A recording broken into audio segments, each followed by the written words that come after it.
This is Jyoti Verma. Today I am going to start with a lesson plan of Hindi.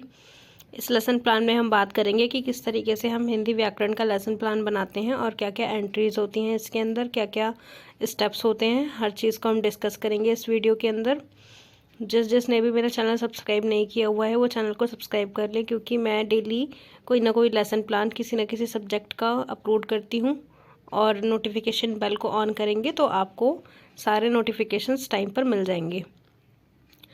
अब हम start करने वाले हैं पाठ योजना सेकंड। पाठ योजना सेकंड हमारा है हिंदी का, और इसके अंदर हमें जो ब्लैक बोर्ड एंट्रीज करनी होती हैं वो कौन सी करनी होती हैं, जैसा कि दिनांक, विषय, कालांश, कक्षा, उपविषय, अवधि, प्रकरण, ये सारी चीज़ें हम इसके अंदर लिखते हैं। दिनांक कक्षा हमारा एक साइड में आ जाता है, कालांश और अवधि यानी कि पीरियड और उसका ड्यूरेशन एक तरफ आ जाता है, और सेंटर में हमारा विषय, उपविषय और प्रकरण होता है। प्रकरण हम कब लिखते हैं, जैसा कि मैंने आपको बताया ही है कि जब आप प्रस्तावना प्रश्न पूछ लेते हैं उसके बाद आप अपना प्रकरण लिखते हैं।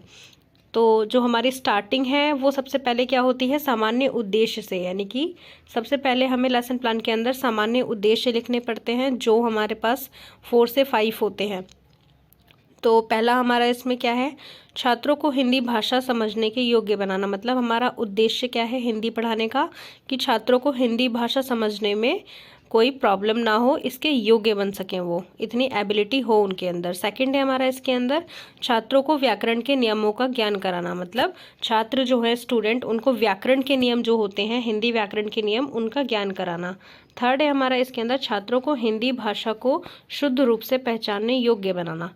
फोर्थ है हमारा इसके अंदर वर्णमाला तथा विराम चिन्हों से अवगत कराना। मतलब बच्चों को वर्णमाला और विराम चिन्हों से, जो हमारा एक फुल स्टॉप की तरह होता है हिंदी में विराम चिन्ह, उससे अवगत कराना। फिफ्थ है हमारा इसमें हिंदी भाषा के विभिन्न कौशलों को विकसित करना। मतलब जो पठन, श्रवण, इस तरीके के बोलना, सुनना, पढ़ना, लिखना, ये सारे जो भी हमारे होते हैं कौशल, इन सबको बच्चों के अंदर विकसित करना, ताकि वो और ज़्यादा उस चीज़ को अच्छे से यूज़ कर पाएँ और उसके महत्व को समझ पाएँ।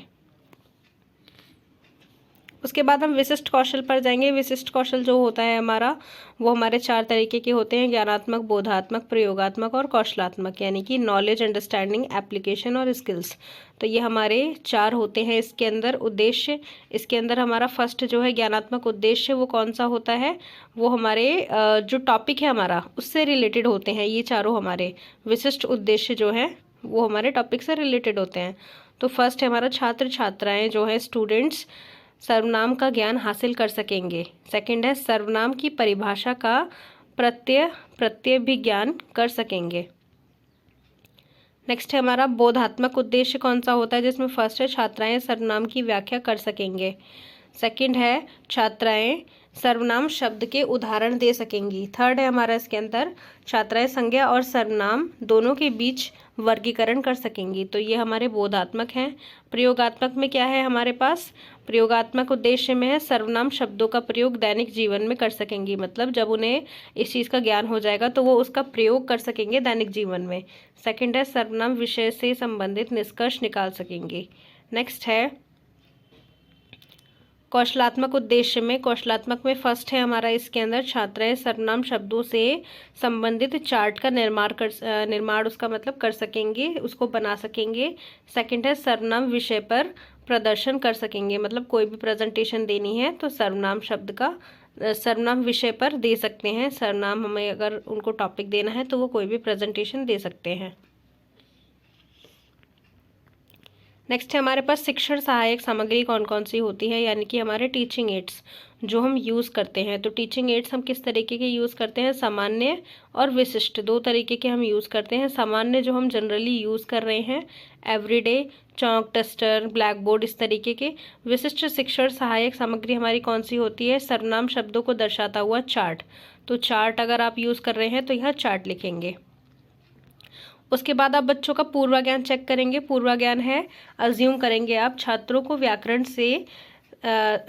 में संज्ञा की सामान्य जानकारी है और इसी जानकारी से रिलेट करके आपको आज का टॉपिक पढ़ाना है सर्वनाम। तो सबसे पहले आप इसमें क्या स्टेप करते हैं, जो अब आपका ब्लैक बोर्ड एंट्रीज के बाद नेक्स्ट स्टेप आता है प्रस्तावना प्रश्न, सामान्य उद्देश्य, विशिष्ट उद्देश्य और सहायक सामग्री, ये सब आप लेसन प्लान में लिखते हैं। तो हमारा जो स्टार्टिंग होता है वो बेसिकली प्रस्तावना प्रश्न से होता है। तो इसमें हमारे पास 2 एक्टिविटीज़ होती हैं, टीचर्स एक्टिविटी और स्टूडेंट्स एक्टिविटी। तो टीचर्स एक्टिविटी में टीचर्स क्वेश्चन करती हैं और स्टूडेंट्स एक्टिविटी में स्टूडेंट्स आंसर करते हैं। तो जैसा कि इसमें कुछ प्रश्न हैं जो हमें टॉपिक तक ले जाएंगे। फर्स्ट है हमारा, मोहन एक अच्छा लड़का है, इस वाक्य में संज्ञा कौन है? तो इसमें संज्ञा है मोहन। मोहन अच्छा लड़का है और वह रोज स्कूल जाता है, इस वाक्य में वह किसके लिए प्रयोग किया गया है? तो मोहन के लिए। तो आगे हमारा थर्ड क्वेश्चन क्या है, ऊपर वाले वाक्य में मोहन संज्ञा है तो वह क्या है? तो बच्चों को वह पता नहीं होगा। अगर कुछ बच्चों को पता है तो हो सकता है वो आंसर भी कर दें। तो यहीं से हमें समस्यात्मक प्रश्न से ही स्टार्ट करना है। उद्देश्य कथन, तो उद्देश्य कथन हम क्या बोलेंगे बच्चों? आज हम हिंदी विषय के अंतर्गत व्याकरण में सर्वनाम का विस्तार पूर्वक अध्ययन करेंगे। उसके बाद हम क्या करेंगे, मेन प्रस्तुतिकरण पे आएंगे। मेन जो हमारा प्रस्तुतिकरण है वो क्या है? इसके अंदर हमारे पास कुछ कॉलम्स होते हैं, शिक्षण बिंदु, छात्राध्यापिका क्रियाएं, छात्र छात्रा क्रियाएं, उसके बाद शिक्षण सहायक सामग्री, शिक्षण विधि, मूल्यांकन, ये सारे हमारे क्या होते हैं? टीचिंग जो पॉइंट्स हैं हमारे इसमें ही बनते हैं और ये सारे कॉलम हमें बनाने पड़ते हैं। तो टीचिंग पॉइंट्स जो है, शिक्षण बिंदु हैं, वो हम सर्वनाम के ही लेंगे। सबसे पहले हम बच्चों को सर्वनाम की परिभाषा बताएंगे। तो इसमें हमें स्पष्टीकरण जो देना है वो इस तरीके से देना है, छात्राध्यापिका सर्वनाम की परिभाषा उदाहरण सहित बताएंगी।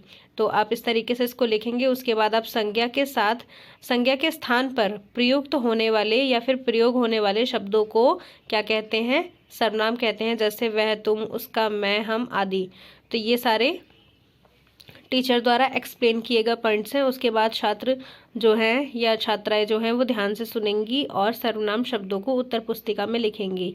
तो जब आप सर्वनाम शब्दों को ब्लैक बोर्ड पर लिखेंगे तो उसका छोटा सा मिनिएचर यहाँ पर लगाएंगे ताकि पता चल जाए कि आपने ब्लैक बोर्ड का यूज़ किया है।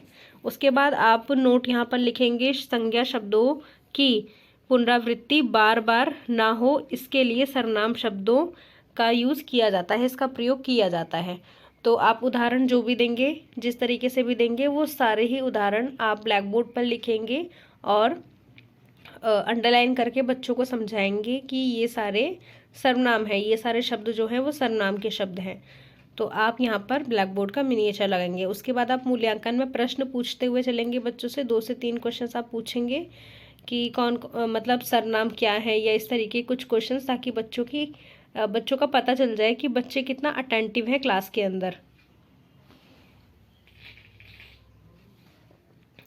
उसके बाद है हमारा इसके अंदर छात्राध्यापिका बच्चों को सर्वनाम के भेद बताएंगी। सर्वनाम के भेद हमारा जो नेक्स्ट है टीचिंग पॉइंट वो है सर्वनाम के भेद।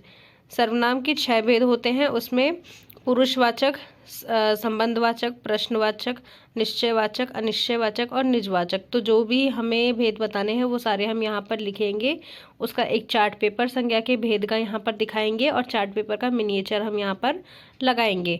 छात्राएं क्या करेंगी? ध्यानपूर्वक सुनेंगी। आप पॉइंटर का यूज़ करके ब्लैक बोर्ड पर या फिर ब्लैक बोर्ड के साइड में इस चार्ट पेपर को लगाकर उसको दिखा सकते हैं। ब्लैक बोर्ड पर आप सिर्फ जो पॉइंट्स आपने लिखे हैं उसको पॉइंटर से समझाएंगे और चार्ट पेपर आप ब्लैक बोर्ड के साइड में कहीं भी लगाएंगे। उसके बाद हमारा नेक्स्ट प्रेजेंटेशन है कि हम जितने भी सर्वनाम के भेद बता चुके हैं लास्ट पॉइंट में, उन सबकी व्याख्या करनी है, उन सबके उदाहरण बताने हैं। तो उन सबके उदाहरण हम बताएंगे। पुरुषवाचक का उदाहरण बताएंगे, छात्राध्यापिका सर्वनाम के भेदों की व्याख्या करेंगे उदाहरण सहित, और जितने भी उदाहरण आप लिखते जाएंगे उतने उदाहरण का आप मिनिएचर यहाँ लगाएंगे। हर टॉपिक के सामने आपका ब्लैक बोर्ड का मिनिएचर होगा। छात्राध्यापिका अपनी व्याख्या करेंगी, स्पष्टीकरण देंगी, और छात्र जो हैं या छात्राएं, स्टूडेंट्स, वो ध्यानपूर्वक सुनेंगे और अपनी उत्तर पुस्तिका में से नोट करते हुए जाएंगे। संबंधवाचक का आप बताएंगे। उसके बाद आप इसको वीडियो को पॉज करके देख सकते हैं कि क्या परिभाषा आपको लिखनी है। उसके बाद आप प्रश्नवाचक का बताएंगे। तो इस तरीके से आप सारी परिभाषाएं बताते हुए चलेंगे। छात्र छात्राएं जो हैं वो ध्यान से सुनेंगी और उसको अपने कॉपी में नोट करेंगी। उदाहरण जो भी आप बता रहे हैं वो सारे उदाहरण बच्चों के लिए ऐसे होने चाहिए जो सिमिलरली, वो सारे उदाहरण एक जैसे हों, मिलते जुलते हों, लगभग ज़्यादा हार्ड ना हो, छोटे छोटे सेंटेंसेस के हों। तो इस तरीके से आप इन एग्जांपल्स देंगे। जिस जिस चीज़ का आप प्रयोग कर रहे हैं वो चीज़ें आप यहाँ पर मिनिएचर पेस्ट करेंगे। उसके बाद आप क्या करेंगे, जब निश्चयवाचक पे आएंगे तो इसका भी उदाहरण देंगे। सेम प्रोसेस यहाँ पर भी है। निश्चयवाचक में भी आप इसका उदाहरण देंगे। उसके बाद अनिश्चयवाचक है, इसका भी आप उदाहरण देंगे। परिभाषा के साथ बच्चे ध्यानपूर्वक सुनेंगे, उदाहरण को लिखेंगे। ब्लैक बोर्ड पर आप जो जो चीज़ें लिख रहे हैं वो सारे आप मिनिएचर्स लगाएंगे यहाँ पर। निजवाचक सर्वनाम जो है उसकी भी परिभाषा लिखकर उसके बाद बच्चे ध्यानपूर्वक सुनेंगे, उत्तर पुस्तिका में लिखेंगे और फिर आप ब्लैक बोर्ड का यहाँ मिनिएचर लगाएंगे। जो क्वेश्चन आप मूल्यांकन में पूछना चाहते हैं लेसन प्लान पढ़ाते वक्त बीच में, वो आप पढ़ाने के बाद बीच में क्वेश्चन पूछ सकते हैं। लास्ट में हमारे पास क्या आ जाता है, पुनरावृत्ति प्रश्न। पुनरावृत्ति प्रश्न में हम पूरा टॉपिक पढ़ाने के बाद 2 से 3 क्वेश्चंस पूछते हैं ताकि बच्चों की नॉलेज कितनी बढ़ी है उसका हम थोड़ा सा अनुमान लगा सकें। तो पहला है हमारा सर्वनाम की परिभाषा सहित भेद बताइए, और सेकंड है हमारा पुरुषवाचक सर्वनाम किसे कहते हैं। तो इस तरीके से आप 2 से 3 क्वेश्चंस बच्चों से पूछेंगे। उसके बाद आप बच्चों को गृह कार्य यानी कि होमवर्क देंगे। गृह कार्य में आप क्या करेंगे, 2 से 3 क्वेश्चंस देंगे। 10 सर्वनाम शब्द लिख कर लाइए। और सेकंड क्वेश्चन है निम्नलिखित वाक्यों में सर्वनाम छांटिए, मतलब जितने भी वाक्य आपने दिए हैं इन वाक्यों में बच्चों को सर्वनाम छांटने होंगे। उसके बाद आप क्या करेंगे, पर्यवेक्षण टिप्पणी के लिए आप यहाँ पर थोड़ी सी जगह छोड़ेंगे।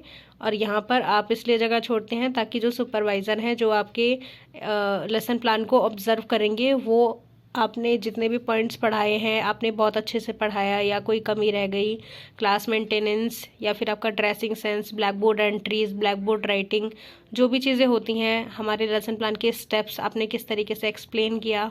अगर आप पूरे मेथड के साथ पढ़ा रहे हैं जो इसका एक मेथड होता है पढ़ाने का, तो आपका लेसन प्लान यहाँ पर अच्छा होगा। तो यहाँ पर वो रिमार्क्स देकर जाएंगे और अगर कोई कमी है तो वो यहाँ पर लिखेंगे जो भी आपके सुपरवाइज़र होंगे। सो फ्रेंड्स, ये था हमारा आज का पूरा लेसन प्लान हिंदी सर्वनाम का। आई होप आपको वीडियो बहुत पसंद आया होगा। Thank you so much friends for watching this video. Subscribe my channel, share this video and like this video. Thank you so much.